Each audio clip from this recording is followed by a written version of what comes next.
All right. Hello, everyone. Welcome to the Western Placer Waste Management Authority. This is the meeting of November 13th, 2025. We're going to start with our Pledge of Allegiance, and Director Halden, if you would lead us, that would be great.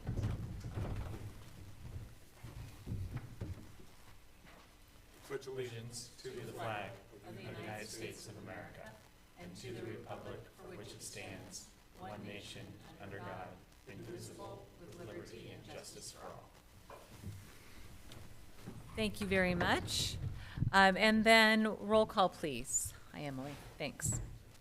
Director Halden, Here. Director Hadeshelt, He's on his way. Director Landon, She's on her way. Director Reedy, Here. Chair Gore. Here. All right, we have quorum. That's why we were able to begin the meeting. And the statement of meeting procedures. Welcome to the Western Placer Waste Management Authority meeting of November 13th, 2025. Agendas are available on the table outside this meeting room. If you are here to speak on a matter not on the agenda, you may do so during public comment. The board is not permitted to take action on items addressed under public comment. All items on the agenda will be open for the public to address before final action is taken. Accessibility information is provided on the meeting agenda. Please turn off or put in silent mode all cell phones and other electronic devices. Thank you for your participation. Thank you very much. And next, we're going to go into closed session. So I'll have council report out, and then we'll basically take a brief recess until our colleagues show up, and then we'll just go straight into closed session. Go ahead, Ethan. Thank you, Chair Gore. So yes, the board is going to go into closed session for public employment review for the general manager, and so we'll adjourn until that is finished and come back into regular session. Super. Thank you very much. So we will move to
Yes, we're ready. Great. Thank you. We have returned from closed session. I will have council. Hold on. Oh. Okay, now we've returned from closed session. I'll have council report out. Thank you, Board Chair. There's no reportable action from closed session, so we can go ahead with our meeting. All right, thank you. And then just for the record, we did have Director Landon and Director Hodeschelt join us, so we now have all of us here. All right, this is now item number 6, which is, and thank you everyone for your patience, item number 6, which is public comment, an opportunity for people to comment on items that are not on the agenda. If anybody would like to do that, you are welcome to come to the podium and address the board. Okay, seeing none, we will close public comment and move to item 7A, which is a report from the general manager. Scott. Thank you, Chair Gore. I'd like to report on a few things that have happened since the last meeting. We had a trash bash on October 18th. It was an extremely successful event. I believe there were over 400 people that in attendance. We had trucks from Roseville and Recology, which obviously, and an excavator from WATMA. I was so busy, my 5-year-old daughter Gracie had to work it, and she loved it. She was so. It was a very fun event, and thank you to all staff. Emily does a lot of work on that, and the staff that were here, and thank you to Recology and Roseville for helping out with that. We have 2 new interns that have started. One that's focusing on outreach and tours and helping Emily with that side of things, and another is on the permitting and compliance, doing some of that work. So that helps us get through some workload. Stephanie Ulmer, who's running the tech tonight, over 20-year employee. She has been promoted to senior planner and now is overseeing the compliance department for WATMA, and compliance is critical, so we're lucky to have her in that role. Our site has been picked as a tour site for the U.S. Composting Council annual conference, which is the largest conference for composting, cities, public companies in the United States. It's a very big conference. I've been. It's wonderful. So they'll be doing a tour and coming to our facility in February. So we're going to make sure it's looking good. Ready by then? Right. Yep. Last couple things. I know most of you guys have been aware. There's been an odor throughout Roseville and Rockland and Emily and the WATMA staff. Through our technology investigation, we've been able to show that it's not coming from us. It's ag. So we're working with the farmer who actually does, use our land for some possible other options like compost instead of chicken fertilizer. So hopefully we'll make some headway there, but at least it was nice to show that it wasn't coming from the landfill. And the last thing, we just continue to work together with FCC to, keep the move the plant along to get things done construction-wise, get through commissioning and meeting all our objectives. And you can see some of the items like the C&D and some things picking up in the right direction. We just need to put a lot more work into the MSW side, but we'll get there. Great. Any questions for Scott? All right, thank you. Next, financial reports. Stephen. Stephen, hello. Yeah, thank you. So we have a budget to actuals, page 5. You may want to put your reading glasses on for this one. Yeah. Print's a little fine. But we have first column there is the annual budget. Then we have prorated the annual budget for 3 months year-to-date equivalent in column 2, and compared it to the actuals year-to-date through September. The larger variances are accompanied with short explanations in the notes. And just a couple of highlights for you. In the revenue, we are trending higher than budget on solid waste and disposal by $162,000, and or about 1.3% over budget. Also in the revenue section, we are trending better than budget on miscellaneous revenue, largely due to liquidated damages assessed to our contractor, FCC. In the operating expenses, a couple of highlights. There are a couple of large favorable variances in budget in professional and special services general. The first one is $440,000, and it's due to timing. We have not received a couple bills from one of our contractors, SES, for August and September. And another timing difference down a few rows from there, professional and special services, technology, engineering, and environmental, specifically in the row SC 3180, SMRF operations. We also have a timing difference from HHW disposal fees. Couple invoices are outstanding there as well. One more thing I'll highlight for you is just down one row, landfill operations. We are trending higher or better than budget, and it's due to landfill tonnage trending lower year to date. And is there any questions?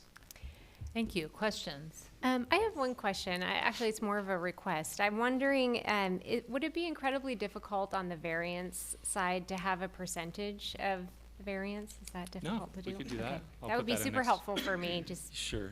Yep, I'll do that. Other questions? Anybody from the public want to ask a question? If you can read it. All right. Thank you very much. Appreciate that. All right, we'll move to the next item, which is C and the monthly tonnage reports. Hi, Will. Good evening tonight, Chair, Board of Directors. Before you are the monthly tonnages and tipping fee revenues through October. Most items are tracking at or above projections, with a couple exceptions. I should point out inerts and C&D, those tend to be tracking still lower. There's a bit of variability with that, with various construction projects going on or not going on, as well as maybe like some extended wait times feeding into that downward trend on those actuals. And then the one I should point out is wood and green waste. Now our tracking is based off the 3-year average, and as you know, October can be incredibly variable weather-wise, storms. Either we get a lot of leaves and green waste in October, or we had October like last month. So that's reflected in the monthly tonnages for that month. As always, we'll keep tracking it and bring it back to your board. If you have any questions, I'd be happy to answer them. Thank you, Will. Any questions? Pretty much tracking. All right, thank you. Next, our operator update, FCC. Good evening, Chair, board members. So I'll start with a staff update like I did 2 months ago, providing an update of the talent, assessing what we had. We are currently actively interviewing and going through the process, looking for that senior GM. Want to make sure we acquire the best talent available in town. Want to thank those that helped provide some candidates to bring forward to help us source truly the best available talent to help us turn the remaining pieces of the puzzle that we have. Within the last 2 months, we've also filled a C&D position. We've got Jose Lizarga that joined the company. He's doing an amazing job helping us get that C&D in compliance, as Scott mentioned earlier. Most notable change that we've also made to our structure, Brian Walters joined our company to help us as a route manager, and also bringing in only CDL drivers, help us with our accountability on safety, weight compliance, as well as become more efficient to help us run and be able to be effective with the MRF and help out with the conditions of the tip floor. In terms of the overall compliance of the site, we've gone through quite a bit of densometric lumber. Jesse has been instrumental in helping us get that material chipped away and off to the biomass plants. As I mentioned earlier, C&D is well within the canopy. We had given a commitment by the end of the year. Most recently, as of this week, we've also now gone to 2 shifts to help out with any surge that we're getting, like we did this week before the rains, to make sure that we're able to hold on and keep up with the materials that are coming in. And Tony, that's the C&D. C&D, that's Thank you. correct. Feedstock, we have sent over 12,000 tons of material to other partners in town to help us recover that material. Unfortunately, we did allow ourselves probably over the past months to accumulate a little too much of that material, but very proud of Matt and the team learning as we go along and understanding, forecasting where the bottlenecks are to make sure that we don't end up in this situation again. Overall, very proud of the staff. Compliance is heading in the right direction as well. And as we continue to navigate forward, helping us winterize our landfill much sooner than we did prior year, which in heavy conditions like we are today, very, very much needed. Overall, I want to say kudos to my staff. I know it's been challenging. I know it's been tough, as well as taking a direction from me, coming in, orchestrating, directing at a different pace. They have responded well. Very proud of the steps that were taken to move forward. And more importantly, it's learning as we go along what we cannot do to make sure that we provide that success and that customer experience. Despite all the great glories that we've had throughout the site, there's still two big pieces and hurdles that we need to overcome. The MRF, the tip floor, the MSW organics.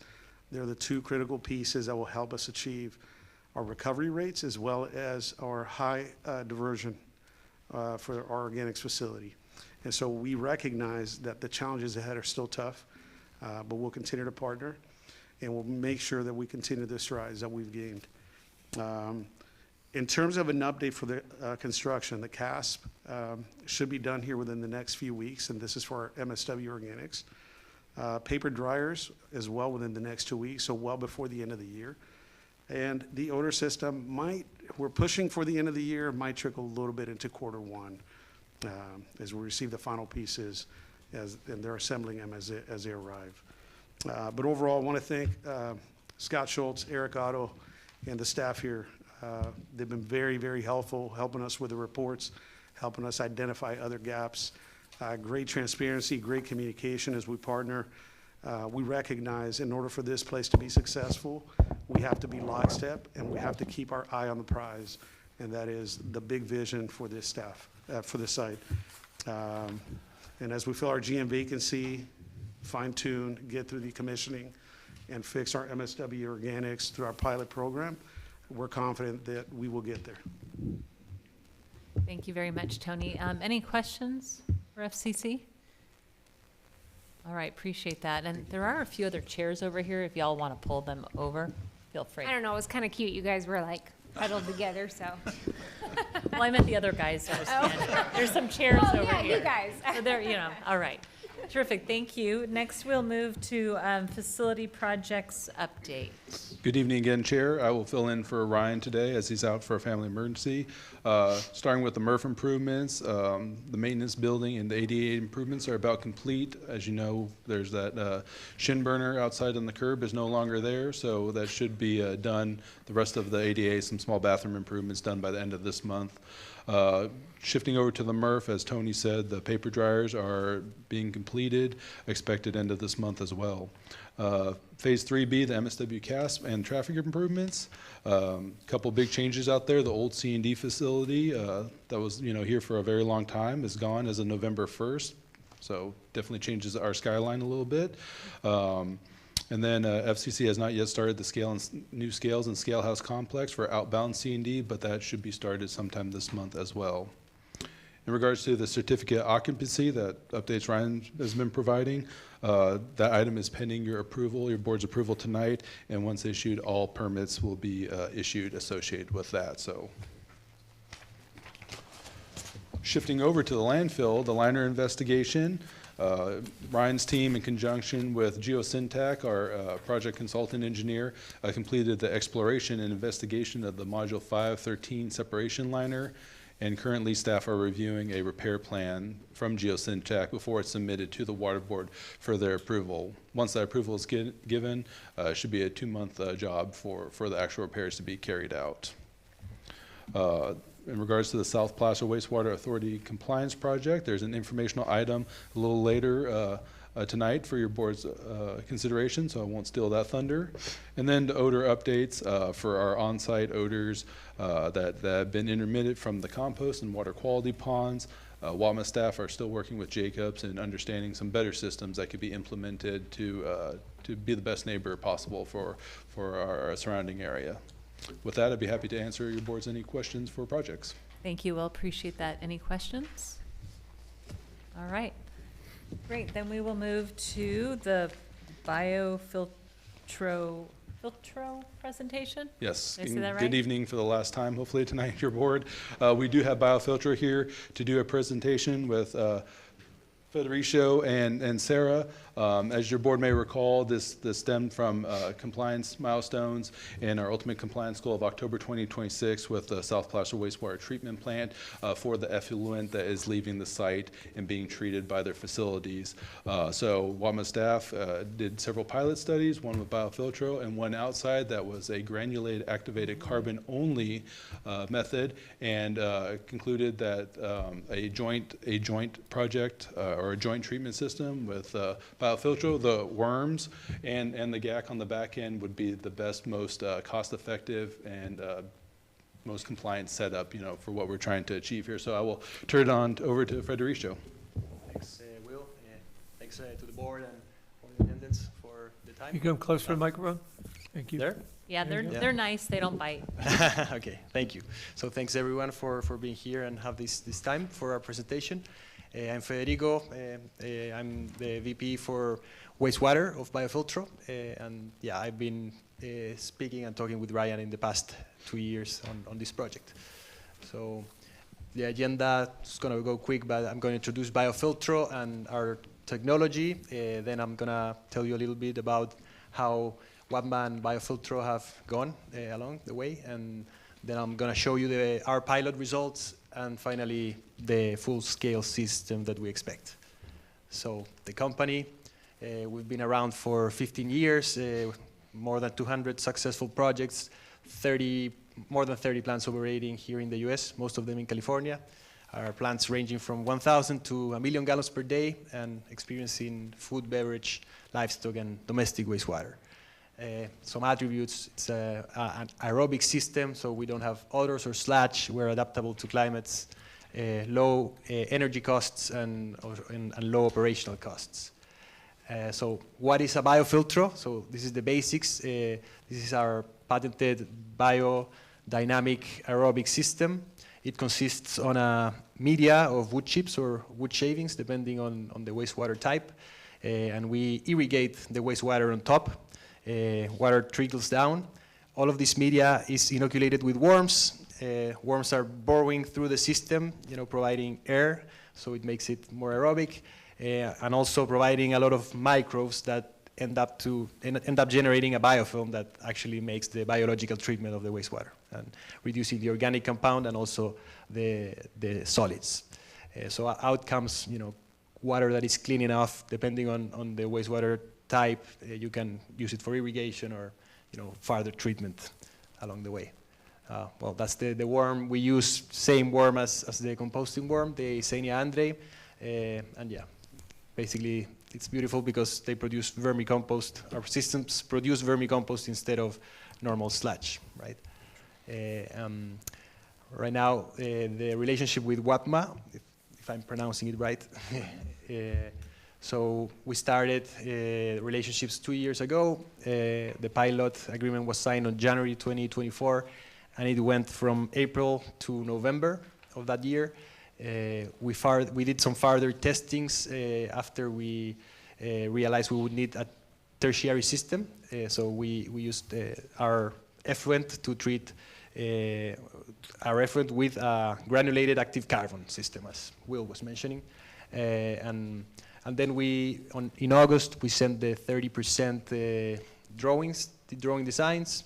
In October, last month, we got service contract approval for completing the engineering, and we are here now presenting the proposal. A final proposal has been sent and shared with you, I assume. So this is where we're at. And yeah, the blue line there, you cannot see it very well, but it's saying what we expect. The next board meeting, it's supposed to be the possibility of the approval of the project, and then we would start construction. It would take around 4 months, and then we commission the plant and we start operating it for a 5-year period, a renewable 5-year period. And now I'm going to share a little bit of the pilot results. A little bit of an overview of what happened. This kind of things happen in every kind of waste stream, and of course landfill leachate is not an exception. So this is a biological system, as I was telling you. It takes some time for the system to ramp up and grow all the microbiology. We had a small toxicity event at the beginning that didn't help, but we kept on going. We had a shock load event, which was an event where there was more than 10 times the organic matter of the rest of the samples taken. So that affected results in August. In that same month, we achieved our max daily flow, which is 250 gallons per day in our small unit, so around 1.6 gallons per square foot of BIDA system.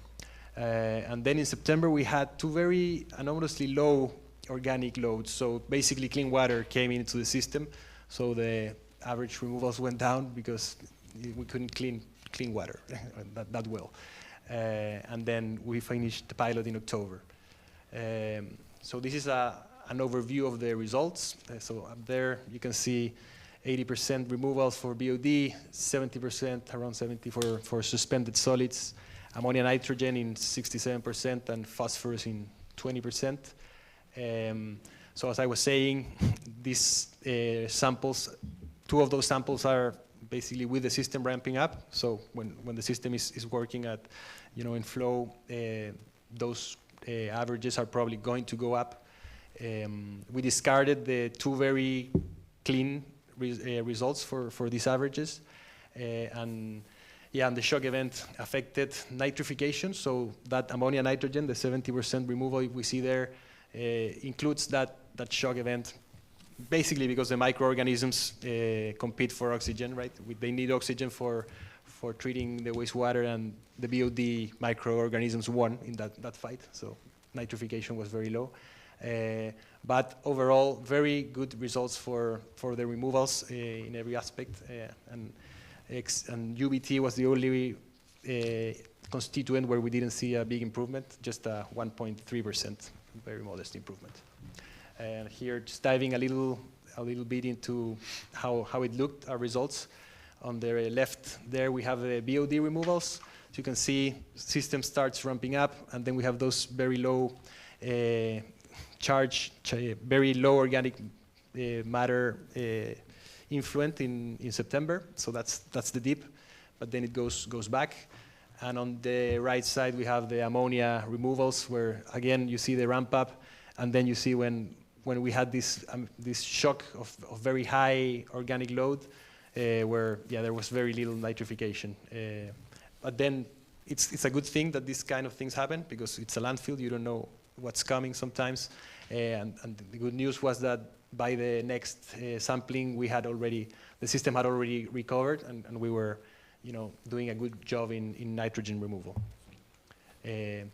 For suspended solids on the left, it was pretty stable and ramping up. The dip you see there is just we missed an effluent sample, and then the UBT with modest results and removals.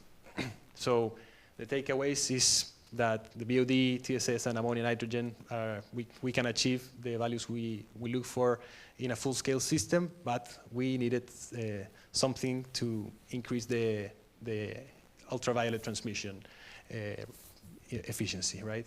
So that's why we came up with coupling it with the activated granular activated carbon, right? So Granulated activated what? Granulated active carbon filter. Got it. So GAC, that's the GAC filter. Well, this is, you cannot see it very well. I changed this slide, but I think we got the bad version. But over there, there's the area where the biofilter will go, and Too fast. sorry, Yeah. yeah. So Well, where the it's Like- silhouette is? or- between the dirt road and the street on the right side. Yep, Yeah. You Just can wanna see confirm. a small square there. thank you. And let me go fast here. This is how it looks. We have a 15,000 EQ tank, a control unit where all of our pH measurements, temperature, electric conductivity, etc., are measured and connected to our telemetry system. Then it's 4,200 square foot of BIDA system, and then it goes to a treated water sump, and then to the granulated granular activated carbon filter, the GAC. And yeah, finally, so the summary is that with a biofilter and the granulated active carbon filter, we can achieve both the BOD, ammonia, nitrogen, and suspended solid removals that we're looking for, and the ultraviolet transmittivity results we look for as well. So that's the final proposal we decided to go with. So thank you very much for your time. Thank you. Questions? Yeah. Yes, Um, please. Permitting, this requires a new permit for the operation? I've talked to Ryan. He mentioned he told me he didn't Have think you so. talked to the Regional Water Quality Control Board? No, not yet. Okay. Good You- evening, Bruce. You're gonna take that, I'm sorry, there's a term of art for what we saw, the container, the dumpster, not a term of art, dumpster, but that the BOD, or that it happens in, and then you're gonna truck that to where? So there's no trucking. Currently, we do have a permit with the South Placer Wastewater Agency for our sewer discharge, which includes the landfill leachate. So this will take that, filter it, clean it up a little bit better, and still discharge it to the sewer in a better state and with more into compliance with the concentration limits of that permit with the South Placer Wastewater Treatment.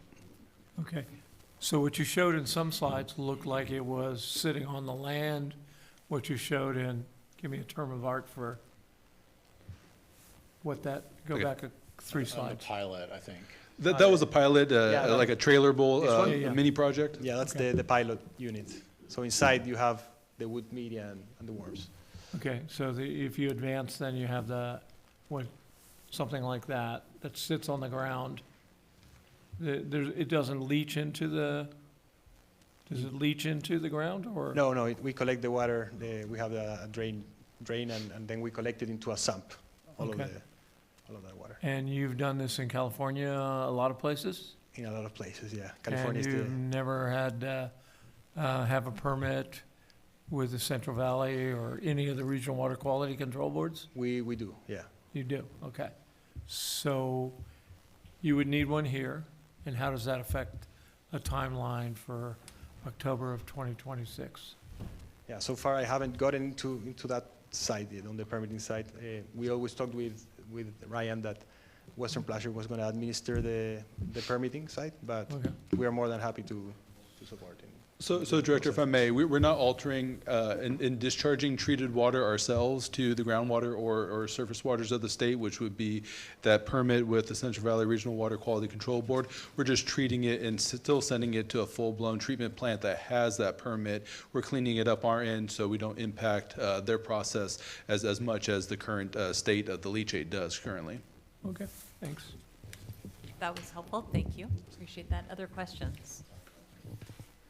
I do have one question, and so since we've got folks from SPWA here, so they've seen this, they've seen the results of the pilot to see that this works, or is this the first time they've seen it? Yes, during both pilot processes, we've engaged the SPWA staff on feedback in the pilot results, and that's kind of where we jointly came up to this conclusion. We're solid waste experts, not wastewater experts, so it's been a very helpful process. So we're kind of stepping outside our comfort zone and coming up with this approach. Okay, Together. great. Thank you. Appreciate that. And Madam Chair, if I could, Yes. this predated my arrival, so what was the cost for the pilot? So with the South Placer Wastewater District discharge permit, there are concentration limits for BOD, TSS, basically contaminants of the water that has to be treated out Right. by the treatment plant. The biggest one is the UV transmittance that Federico was talking about. Now, with the South Placer Wastewater Treatment Plant, the water is sterilized through the use of UV light penetrating that water, Yeah. killing and sterilizing it. Well, the UV transmittance, our leachate, has like a dark sheen, for lack of a better term. It's like a dark beer, and that is hindering the transmittance of the UV light, impacting the linger time, how much UV bulbs or how much process that can be treated, having the impact to their sterilization process. So that's what we're really getting after here. Do you Improving know that. the cost of that pilot? The cost? The cost? Cost. I believe it was 50, 60, 50, yeah. I believe You can it was. wag it, I'll Yeah. believe you. 50-ish. Okay. Yeah. Thanks. Thank you. Other questions? Anyone from the public have a question? Great. If you come up, because if you're going to ask a question, we have to hear you. Hi, Virginia Jones with the FCC. How frequently are you going to have to swap out the GAC, and then what's the cost of that? And what's the throughput? Like, how frequently would you have to swap it out, given the input? Well, the cost of it is around Come to the microphone.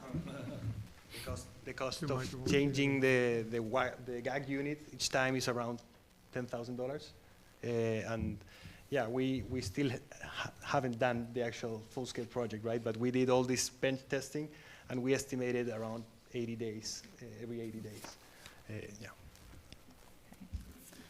Well, thank you. I really appreciate you all working to figure out how to do a better job of discharging to SPWA. So now you're going to move forward with a proposal, and we'll see that soon. Great. All right, thank you Okay, for thank your you so much. And can we get a copy of the PowerPoint? Yes. Or is that proprietary? You can give us the PowerPoint. PowerPoint? Yeah, Okay, great. thank you. Thank you so much. Appreciate that. I like worms. All right, next we have item 7G, which is the Waste Action Plan presentation. That one- Stephanie? That one's off, that one's Oh, off. that one's off. Yeah. We pulled that one off. All right, no waste plan presentation. Oh, wow. And next we have item 8A, which is the consent agenda. All items on the consent agenda are considered routine in nature. Would anybody like to pull off one of the items from the consent agenda? Anybody on the board? Anyone in the public like to remove a consent item? I don't want to pull anything off, but I want to note that in B, it's Quality Scales Unlimited is the name of the business. It's not unlimited spending. That's a good point. That's a good point. Quality Scales Unlimited, comma, I spend will remember that for increase. the future amendment. Yeah. Director. I'll move the consent calendar. All right, we have a motion Second. and a motion from Director Hadashelt, second from Director Reedy. I think I better ask for a roll call since there's probably some budget items here.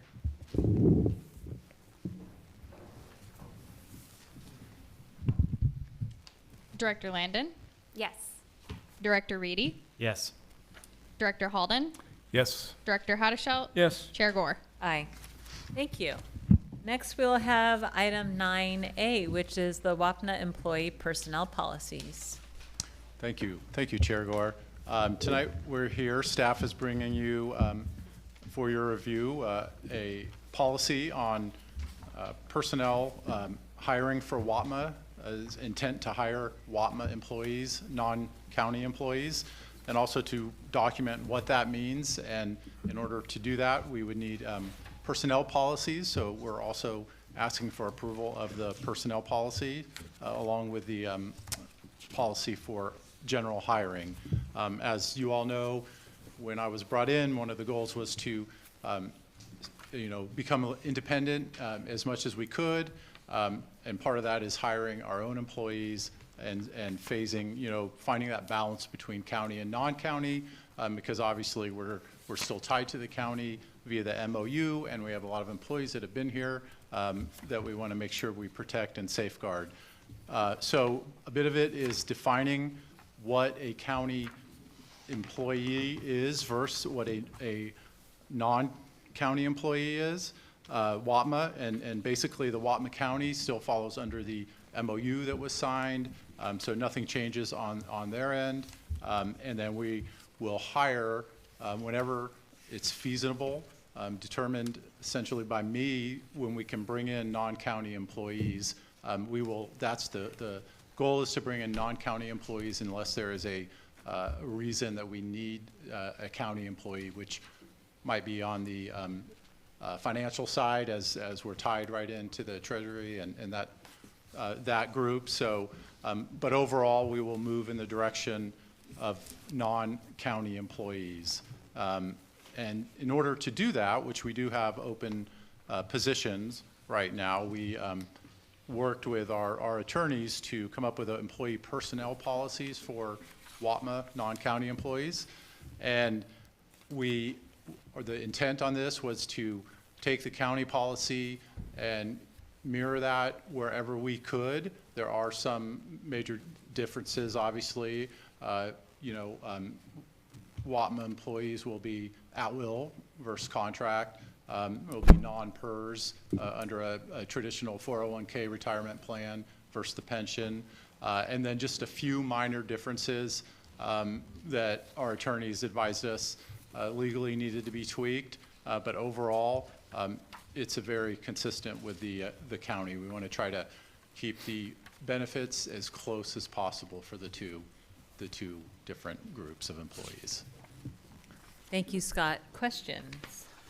Yeah, a question I should know the answer to. How many employees would this cover? How many would, yeah. The MOU covers roughly.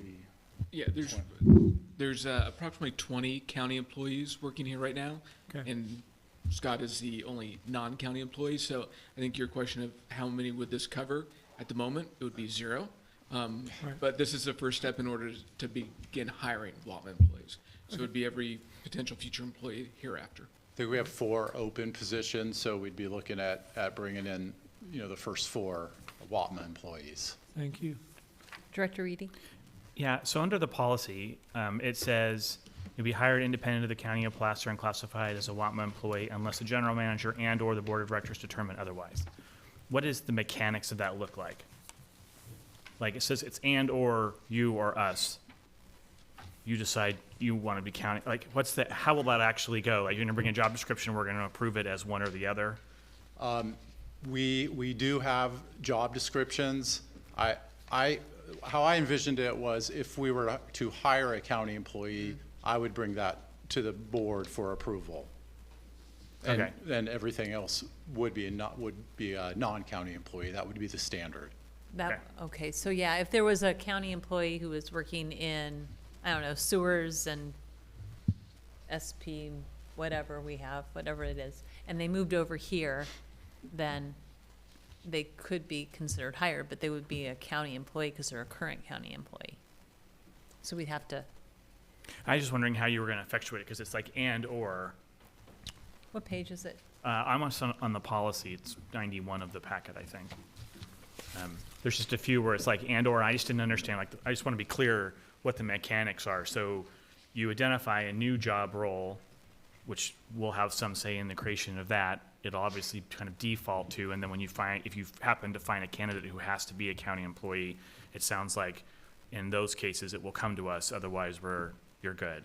Correct. And during the budgeting process, if we are obviously proposing additional staff, that we could handle it at that phase as well.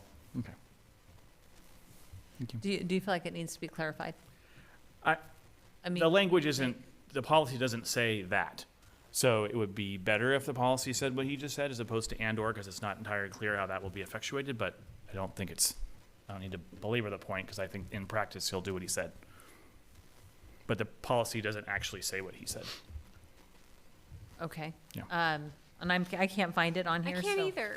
I would love, you don't have the hard copy, somebody else does. It's so- on page 91 of your agenda packet. Yeah. It's item under 1 under the policy section. Oh, under the policy, okay. Yeah. And which So number, it's number bullet point 1? number 1, Yeah. Oh, I see and/or. Okay. starting with to the greatest extent possible. Yeah, 1 and 2 use the same language. Well, it could just be unless the general manager with the approval of the board of directors determine otherwise. Would that make sense, Ethan? Versus the and/or, unless the general manager with the approval of the board of directors determine otherwise? I think that would be more reflective of what Scott just said. Okay, Yes. so if we could make that change with the approval of, that would clarify that? Yeah. Okay. It's in 1 and 2.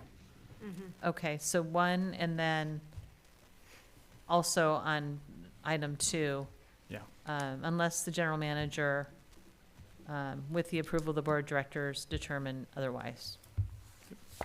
Okay, Thank you. thank you. Any other input? Let's open this up to the public. Any questions from members of the public on this item? All right, seeing none, we'll bring it back. Thank you very much for your work on this. I did actually read most of it. Glad I don't do this for a living. Okay. Well, with no other further conversation, thank you, right? Like, this is our next step in trying to make this organization independent from the county, as well as protecting our current employees, but then also allowing us to be a little bit leaner and meaner as an organization. So if somebody. Do we would have like to- two motions or just one how do you want to do this? You can do it as a single motion. Yeah, I move to recommend staff's recommendations As amended. on, is that As amended. As amended. as amended? Thank you for, All right, we have a motion by Director Haddishelt. May I have a second? Second. Second by Director Halden. All those in favor? Aye. Opposed? Motion carries. Is that okay that I did it that way, Ethan? It is, yes, Okay. thank you. Thank you. Appreciate that hard work. Next, we have item 9B, which is the LFG Beneficial Reuse Project Selection. Eric? Yeah, thank you, Chair Gore. Tonight, staff are recommending that your board authorize staff to initiate formal contract negotiations with Amoresco Incorporated for operation of a landfill gas to energy facility at the Western Regional Sanitary Landfill. As noted in the staff report, almost 3 years ago, we brought an item to your board and you directed us to, yeah, I know, kind of crazy. Time flies. Your board directed staff to develop an RFP and go out and solicit proposals from entities that would be able to beneficially use the landfill gas here on site.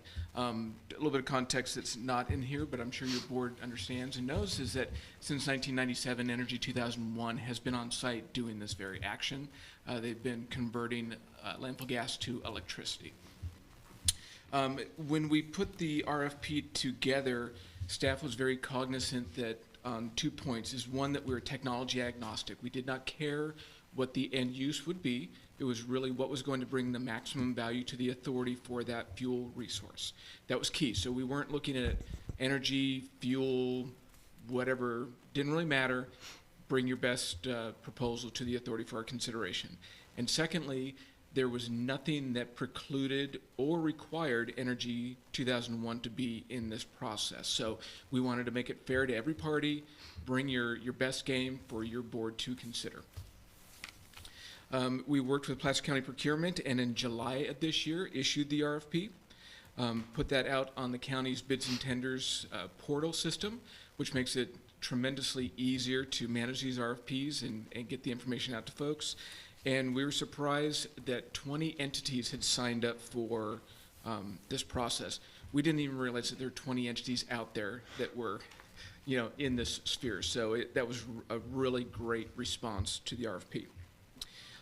Later in July, we held a non-mandatory pre-proposal conference, so any entity could come out on that on July 23rd and see the site, see our landfill gas system, ask us questions. And of those 20 that signed up in the process, 10 showed up on the job walk, which again was a fantastic turnout. In September, proposals were due. We received proposals from 7 firms.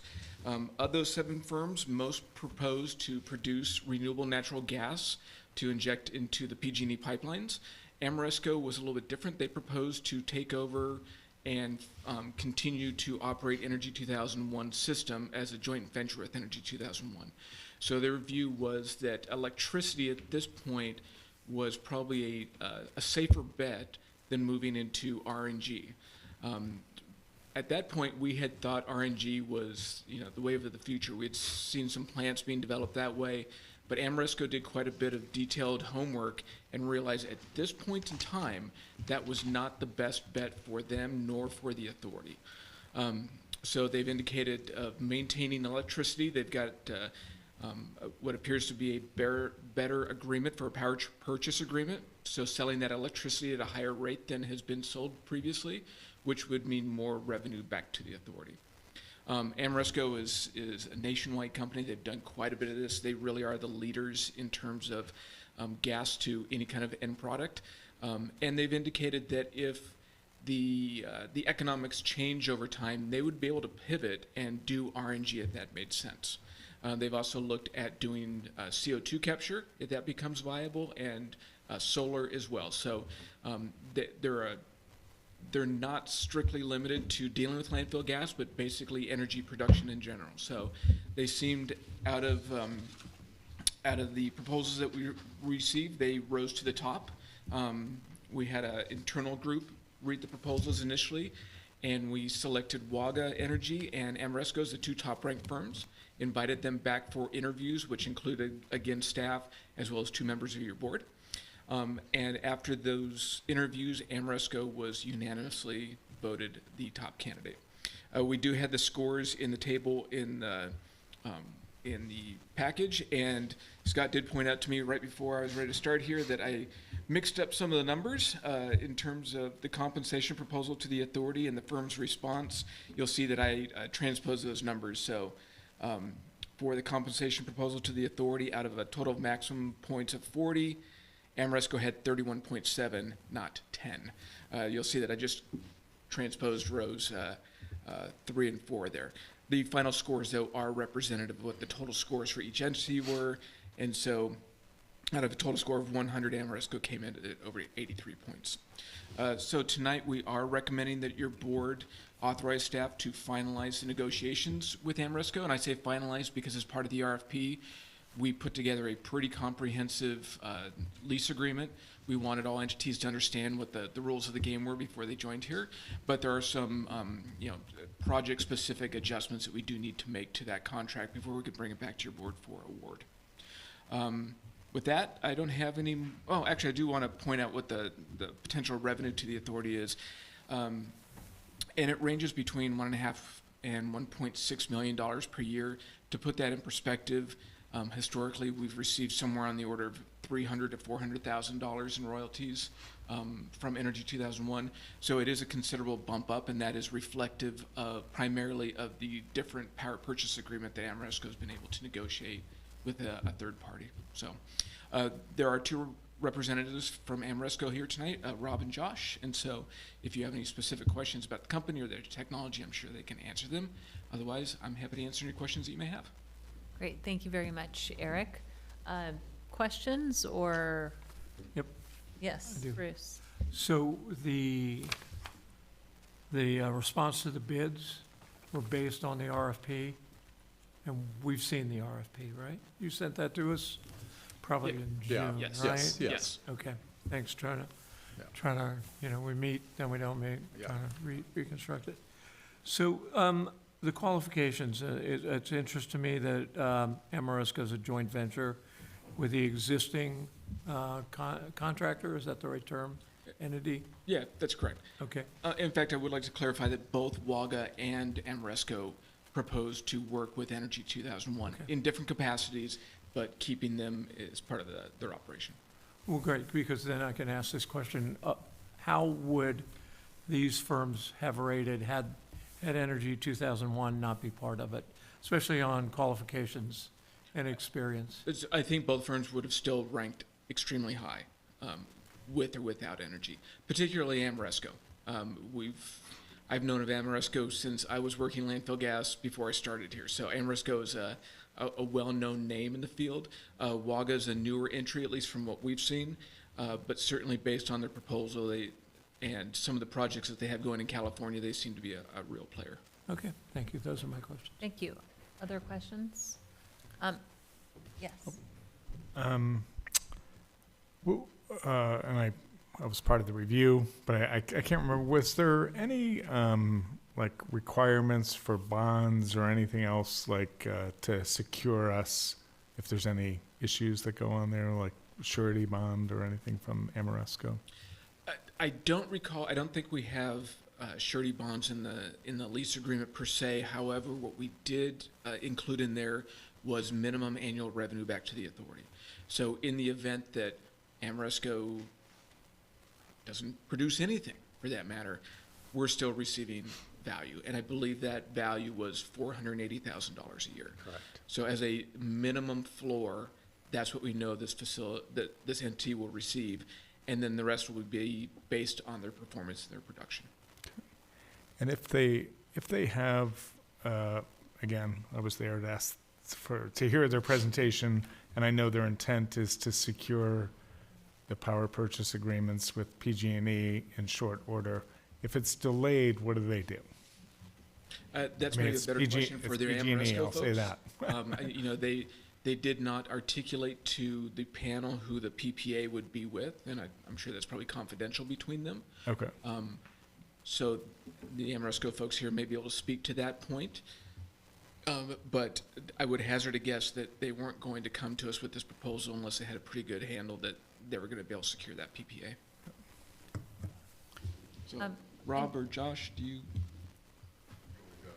Please. Yes, please. I do not know who the off-taker is right now, but I can reach out to Sheila, the lady you met at the sales presentation. I can get it from her. So as long as it's not, like I said, confidential. So, but yeah, I can reach out and find out. I don't know who it is. So I have a question, and that is utilizing Energy 2001. Would the power, the electricity that's provided be able to be used back here on our site, or is it going to be sold? I'm just curious. I'm going to jump Or is in on that- this one. I think that's going to be an economic decision for Amoresco. Okay. Part of it is, you know, the landfill gas to energy system runs 24/7. The MRF here doesn't have that same load 24/7. So it may be in Amoresco's and therefore the authority's best interest to sell that out to their PPA, you know, to that off-taker entity for a known rate, as opposed to the variable rate that would be here. With that said, there has been some discussion. Is there the opportunity to back power and use some of that power here? And I think that that's always on the table. It just becomes that economic decision and a question that we can bring up with them during contract negotiations, should your board give us that authority to proceed with that. At the end of the day, it's what makes most sense financially, right? Exactly, to all entities. Okay. Let's see, are there questions? I did have one more. You can come up after as we answer questions. Yeah, and one more question. And I like my colleagues that you chose to be in the evaluation committee, but just maybe we could do this offline. I would like an understanding of when you bring in directors to be part of it, if it's a formal process or other things like that. He's pretty smart. He's very savvy, so I don't have an issue with it. I just want to understand the procedure. We could do it offline. Sure. All right. Any public comment? So if you want to come up, Mr. Euler. Question on behalf of Energy 2001, the question that you just asked in regard to the sellback. Kirk Euler on behalf of Laura Rasmussen and Energy 2001. With the agreement going forward with Amoresco and them obtaining the rights to the gas, the landfill gas, the negotiation is now between Amoresco and Energy 2001 for what of the gas that they would have rights to will Energy 2001 have access to in order to generate the electricity. And so to your point about whether or not there's capacity to sell back to the landfill or to this operation, that's all a part of the negotiation that will happen between staff and Amoresco. If it's a desire and you folks make it clear that it's something you'd like to have on the table, it can be on the table. But as far as Energy 2001 is concerned, they are now operating essentially at the direction of Amoresco as they move forward.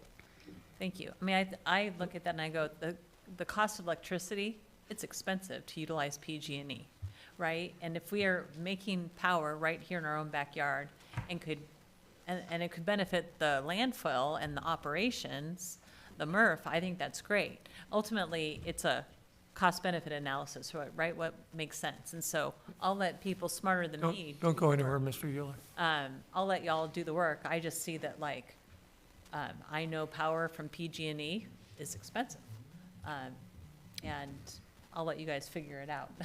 Well, and to your point, Director Gore, if I could interrupt, is that staff are looking at all kinds of different operations here that could indeed back power the MRF. So we've been looking at biomass operations that would provide a steady outlet for the wood that's produced here, and at the same time, provide the opportunity to back power facilities here, whether that's at the landfill or the MRF, as well as be able to produce heat potentially for some of the projects that are near us to our east. So Whether or not landfill gas is the one that we, ultimately makes sense to power the facility, yet to be seen, but know that we're always looking at, are there ways that we could power ourselves and not have to rely on PG&E because of those costs? Chair, I want to make sure I understood what I thought I heard. So there'll be a negotiation between Ameresco and Energy 2001. There already have been negotiations, and there's a partnership essentially that is in formation, various stages of formation between Energy 2001 and Ameresco, for Ameresco to be able to utilize the electricity being generated there for their purposes, as well as whatever they ultimately end up deciding to do. But with the gas rights going to Ameresco and Energy 2001 no longer having the gas rights. Thank you. Yep. That's Yeah, where thank you. I just didn't, I know you've got, in Energy 2001, you have somebody who's been there a while. Yep. Has a sense of vesting right there. And so I didn't No, want to it's a get in a very situation good- where. No, it's a we very good relationship, Got very caught positive. between two passionate people. Yeah, no, Laura was very Okay. excited that the staff had made this recommendation, so. Thank you very much. Thank you. All right, any other comments from the public on this item? So we'll bring it back, and then what's the expected timeline? Given where we're at right now, likely January. That there would be a final agreement signed? Final agreement, yes.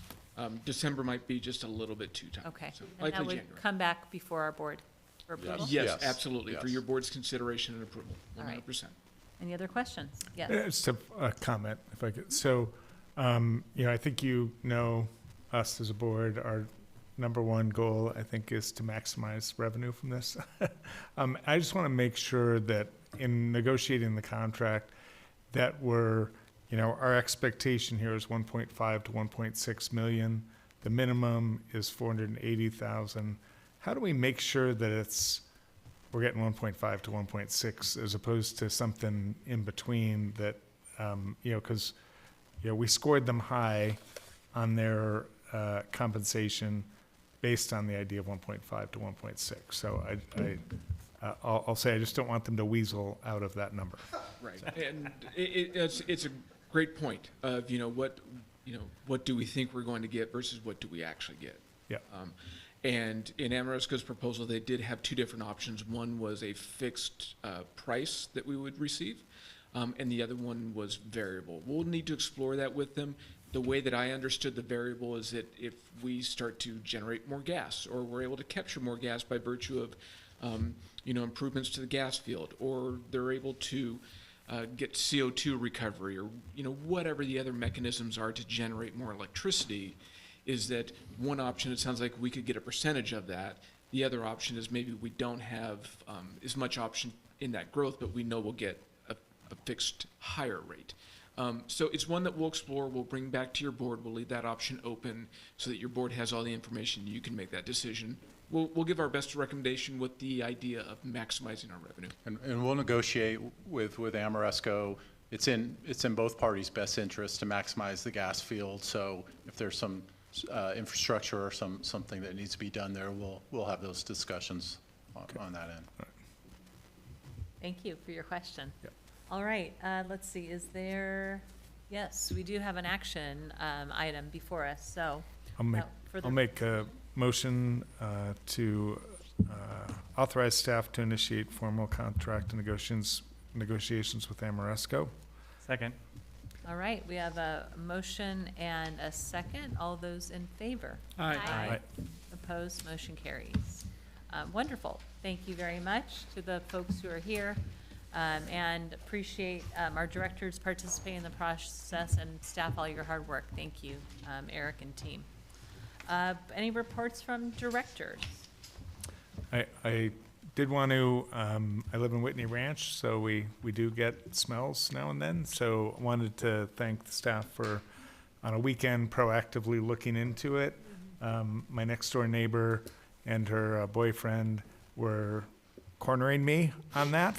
And I said, you know, I know my smells, and I'm pretty sure that's a farmer that's coming from. And then literally, like within the hour, the post went up. I was able to do a screenshot, send it to my neighbor, and say, "See, I'm useful sometimes." But so just to appreciate kind of being on top of that, because it did create a lot of chatter in Whitney Ranch, I can tell you. So And yes, so thank you very much. It's nice to blame it on the farmers sometimes. well, Hey, hey, the smell was pretty those clear. were I healthy. thought. That's healthy soil, so. I know. There you go. I know. True. All right, no other reports from directors, any upcoming agenda items? All right, well then, You want to wish everybody a happy Thanksgiving? yes, have a wonderful Thanksgiving, and we will be back here on December second week of the Oh, second. Second Thursday. Thursday. whatever that is. Second week of Thursday. Not Second December. Thursday in December. Not December All right, because it's not written here. All right, with that, we are adjourned. Thank you, everyone. Appreciate it.